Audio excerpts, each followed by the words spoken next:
admin ấy để theo một nửa sợi dân thuật bán này càng nghe tặng cứ việc sẽ phải chụp ca lọc bạc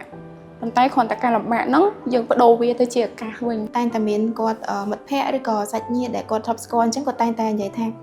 thua ca được khăn khăn số hay lại có trong tờ thua chỉ CEO chỉ hai cả hai ngày khôi sầm rõ bạn sầm rõ in trắng á bông nhung chưa chẹt tha sật trái miên sầm tập hiệp thua ca đôi bờ rõ đài áo tay dương miên hiệp chưa chẹt nâng cao đại nhà chặt trong ca thua caនៅពេលដែលនិយាយដល់តួនាទីជាមន្ត្រីប្រឹក្សាលក់សេវាហិរញ្ញវត្ថុរបស់គ្រឹះស្ថានធនាគារឬមីក្រូហិរញ្ញវត្ថុមនុស្សភាគច្រើនតែងតែគិតថាវាជាការងារដែលស័ក្តិសមសម្រាប់បុរសច្រើនជាងស្ត្រីព្រោះការងារនេះត្រូវការចុះផ្ទាល់ទៅកាន់តាមទីតាំងរបស់អតិថិជនដែលអាចជួបបញ្ហាប្រឈមច្រើនជាងការធ្វើការនៅក្នុងការិយាល័យតើការយល់ឃើញទាំងនេះពិតជាត្រឹមត្រូវដែរឬទេនៅក្នុងសម័យបច្ចុប្បន្ន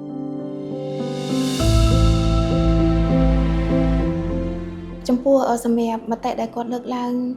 ជាច្រើនដែលថា CEO ធ្វើការទៅត្រូវការចុះ feel ទៅហាក្តៅហាភ្លៀងគឺវាការប៉ັດឲ្យបងប៉ុន្តែអ្វីដែលសំខាន់នោះគឺ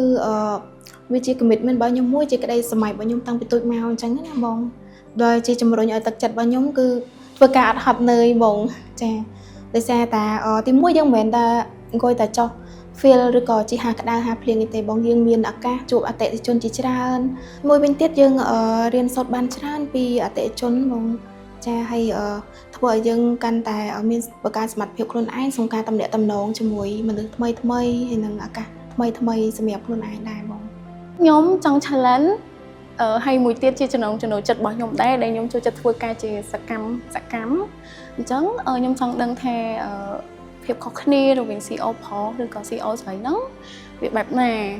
អញ្ចឹងខ្ញុំចង់ធ្វើឲ្យឃើញថាមនុស្សស្រីក៏អាចធ្វើជា CEO បានដែរអញ្ចឹងអីដែលខ្ញុំរំពឹងទុកនៅពេលដែលខ្ញុំចូលធ្វើឥឡូវនេះគឺខ្ញុំពិតជាអាចធ្វើបានមែនគឺជា CEO ស្រី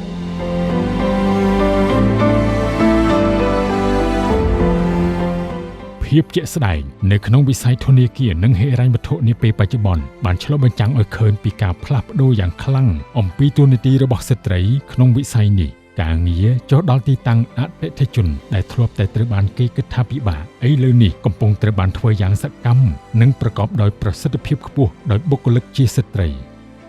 ពីដំបូងខ្ញុំគិតថាពិបាកពេលដែលខ្ញុំចូលដំបូងប៉ុន្តែឥឡូវនេះគឺវាជាការងារដែលខ្ញុំស្រឡាញ់ខ្លាំងមែនតើព្រោះខ្ញុំបានចេញទៅក្រៅយើងមិនមែនបានន័យថាយើងត្រូវតែជិះម៉ូតូហាក្តៅរហូតទេពេលខ្លះយើងទៅមើលតំបន់កន្លែងណាដែលជាអតិថិជនគោលដៅរបស់យើងស្គាល់ពីតំបន់ស្គាល់ពីទីតាំងច្រើនយើងអាច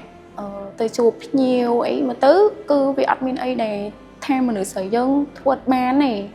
ពិបាកការងារទាំងអស់គឺវាសុទ្ធតែជួបការលំបាក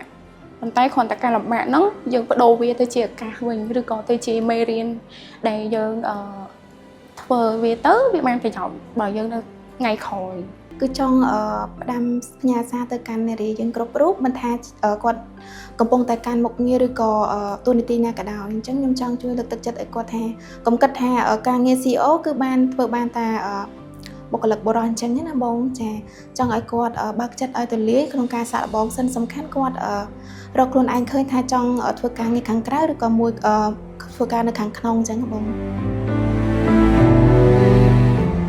នៅពីក្រោយភាពជោគជ័យនិងភាពអង់អាចរបស់មន្ត្រីប្រឹក្សាលក់សេវាហិរញ្ញវត្ថុជាស្ត្រីនឹងមិនអាចកើតមានបានឡើយប្រសិនគ្មានគោលនយោបាយឬយន្តការគាំទ្រនិងលើកទឹកចិត្តពីស្ថាប័នហិរញ្ញវត្ថុដែលពួកគេកំពុងធ្វើការងារនៅគ្រឹះស្ថានមីក្រូហិរញ្ញវត្ថុ LORC តែងតែផ្ដល់តម្លៃខ្ពស់បំផុតទៅលើតុល្យភាព Gender និងការបើកឱកាសឲ្យស្ត្រីបានបង្ហាញសមត្ថភាពយ៉ាងពេញលេញនៅក្នុងការបំពេញការងារបុគ្គលិកស្ត្រីគឺគាត់មានចំណេះជំនាញមានសមត្ថភាពគ្រប់គ្រាន់នៅក្នុងការបម្រើការងារដូចបរិសុទ្ធដែរអញ្ចឹងជាក់ស្ដែងគឺនៅគ្រឹះស្ថានយើងខ្ញុំគឺយើងមាន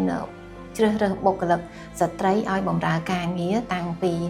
ជាមន្ត្រីនៅតាមសាខាក៏ដូចជាប្រធានផ្នែកហើយរហូតដល់ថ្នាក់គ្រប់គ្រងជាន់ខ្ពស់ក៏យើងមានស្ត្រីនៅក្នុងថ្នាក់គ្រប់គ្រងជាន់ខ្ពស់របស់យើងដែរហើយបន្ថែមពីនឹងទៀត LOLC គឺបានយកចិត្តទុកដាក់នៅក្នុងការលើកកម្ពស់សុខុមាលភាពស្ត្រីហើយក៏ដូចជាការផ្ដល់សិទ្ធិឲ្យស្ត្រីនៅក្នុងការចូលរួមគ្រប់សកម្មភាពនៅក្នុងគ្រឹះស្ថានយើងខ្ញុំ ហើយរួមទាំងការផ្ដល់ជាប្រាក់បៀវត្សគឺមិនមានការរើសអើងថាប្រាក់បៀវត្សខុសគ្នារវាងស្ត្រីនិងបុរសទេ